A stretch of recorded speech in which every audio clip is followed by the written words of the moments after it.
Oi, meus amores, tudo bem com vocês?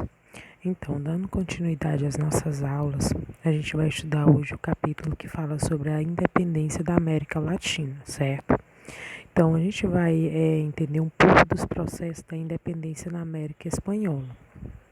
Então, coloquem aí na página 134 e vamos começar a dar início às nossas atividades. Primeiro momento, a gente vai ver um breve contexto sobre o momento dessa independência da Espanha. Então, nesse contexto social, houve algumas mudanças no século XVIII, onde com essas mudanças veio o crescimento demográfico, o crescimento na população e o crescimento do comércio internacional, onde Portugal e Espanha eles não dominavam mais o comércio colonial e a Inglaterra e a França elas participavam ativamente deste comércio. E junto dos produtos vinham as ideias que fomentavam a busca de emancipação política dos vice-reinos coloniais.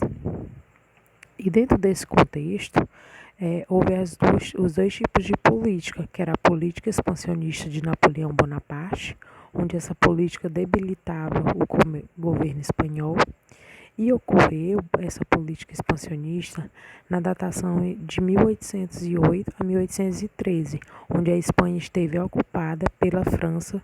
No trono que estava José Bonaparte, irmão de Napoleão.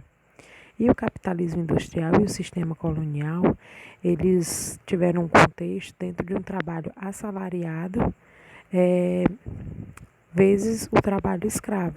E esse capitalismo industrial, ele confrontava as barreiras impostas pelo colonialismo. E para que os donos de várias terras pudessem ampliar as vendas de seus produtos para as regiões mais distantes, era necessária a existência dos mercados livres. Então, o capitalismo industrial ele batia muito de frente com o sistema colonial, porque o capitalismo industrial era a favor do quê? Da economia pelas indústrias. E ele confrontava a parte do sistema colonial, já que o sistema colonial ele buscava a questão da existência dos mercados livres. Então, o século XVIII ele foi marcado pela divulgação das ideias iluministas e a queda do antigo regime. E a partir daí houve a crise no sistema colonial, onde houve três tipos de resultado. E um desses resultados foi a série de fatores decorrentes do próprio processo de colonização, onde a maior parte das colônias americanas pertencia às coroas ibéricas. Então, Portugal ele dominava uma vasta região na América do Sul e, de forma geral, o que corresponderia ao atual território do Brasil. A ascensão de classes sociais no nível econômico, e isso refletia muito na política. Por quê? Porque a Espanha ela possuía um território mais amplo, desde o istmo do Panamá até o atual estado norte-americano de Oregon. Outro ponto que ele destacou aqui na crise do sistema colonial foi uma sociedade com interesses comerciais diferentes da metrópole, onde o que aconteceu? As relações comerciais começaram a entrar em choque com as barreiras criadas pelo exclusivo processo colonial. A insatisfação das elites coloniais americanas com a coroa espanhola, ela não surgiu de uma hora para outra. Foi um processo lento, no qual foi se desenvolvendo e tomando corpo ao longo de décadas. Por quê? Porque, diferentemente da colônia portuguesa, as colônias espanholas, elas possuíam uma vida intelectual intensa, com universidades e imprensa. Então, assim, a influência das ideias iluministas dentro da lutas e arranjos políticos na sociedade espanhola foi muito marcada, porque essa independência ela não significou o fim do trabalho escravo ou o fim do latifúndio, mas a ascensão e a consolidação política de uma elite colonial, no caso, eram chamados de crioulos. E a Declaração de Independência e os princípios revolucionários norte-americanos dominaram a América Espanhola, e no final do século XVIII houve as revoltas de cunho local que estouraram na Nova Espanha, também chamada de Nova Granada, na Capitania Geral do Chile e no Prata. E todas essas revoltas lutavam contra o arroxo do pacto colonial. O que seria esse arroxo? Eram as colônias que queriam rompê-lo, ser livres para negociar seus produtos e lucrar com a venda desses produtos. E nessa época era uma política liberalista e antimercantilista que a Espanha absolutista não podia aceitar, sufocando assim os países entrando em crise do sistema colonial. Nós sabemos que houve lutas pela independência e, no caso, a Espanha ela queria muito, porque por meio de várias revoltas emancipacionistas ocorridas entre 1810 e 1828, diversas áreas da América Espanhola foram conquistando sua própria independência política. No caso do México, o México, desde 1810, com os padres Miguel Hidalgo e posteriormente José Morelos, lideravam tropas de camponeses pobres que lutavam por mudanças sociais e pelas independências políticas.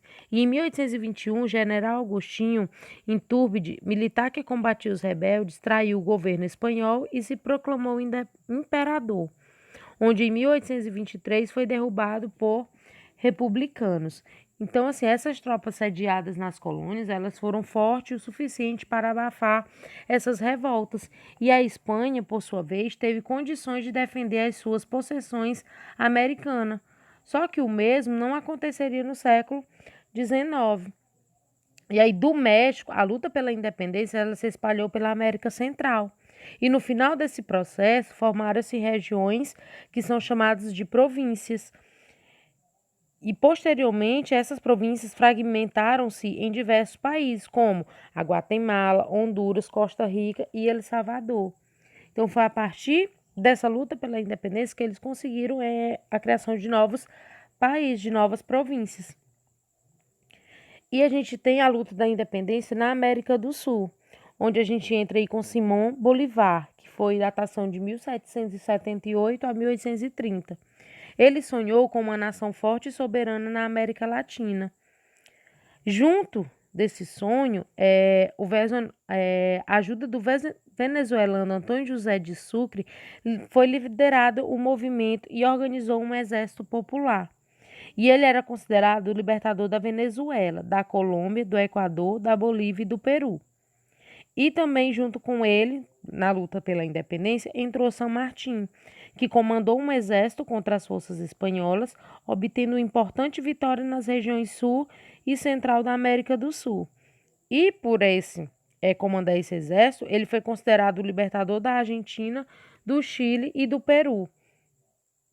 Já no Haiti, as lutas pela independência se deu em 1825. Então, assim, o Haiti ele tem um nome definido após o processo das independências políticas, que foi o primeiro local a abolir a escravidão e a primeira nação independentemente do Caribe. Entretanto, só que esse processo ele culminou com a sua independência, sendo marcado por reviravoltas e muita violência. Nesse caso aí, a ilha de São Domingo ele era ocupada tanto por franceses quanto por espanhóis. E o nome dessa ilha, inclusive, se referia à devoção de Saint-Domingue para os franceses do Santo Domingo, para os espanhóis. A colônia de Saint-Domingue produzia 40% do açúcar do mundo, o que classificava como uma das mais ricas também. E toda essa prosperidade, entretanto, estava assentada ao trabalho escravo. Então, a colônia portuguesa no Haiti, ela era uma produtora de açúcar. E também houve a exceção ao processo de independência pelo seu caráter de luta étnica, onde toda a sua prosperidade ele foi estimada que existia aproximadamente 500 mil de pessoas escravas e sujeitas às mais terríveis maus tratos. Então, nesse contexto, a situação mudou a partir do momento que começaram a chegar as notícias acerca das transformações que ocorriam na Europa, especificamente com a Revolução Francesa, que foi em 1789. E aí entra em 1791 o chamado Eclosão da Revolução, que foi onde o governo revolucionário decidiu estender a condição de cidadania para todo homem livre e que tivesse propriedades. Detalhe, independentemente da cor, então não tinha nada a ver com a etnia. Houve também a liderança de Toussaint Louverture e Jean-Jacques Dessalines, e as lutas da independência foram lideradas pelos escravos, onde houve a disputa que opôs negros e brancos. Então, como não foi contemplada pela instituição da cidadania a população escrava, ela iniciou sua própria revolução, reagindo contra os escravizadores e expulsando os assassinatos de que houvessem a resistir. E nesses antecedentes de independência, houve dois tipos de movimento, que foi o movimento revolucionário, onde houve a fragmentação do território em inúmeros países e até mesmo a revolução. E, consequentemente, os países independentes, que eles não dependiam mais das nações industrializadas. E esses países independentes passaram para as elites locais coloniais o poder sobre os seus escravos.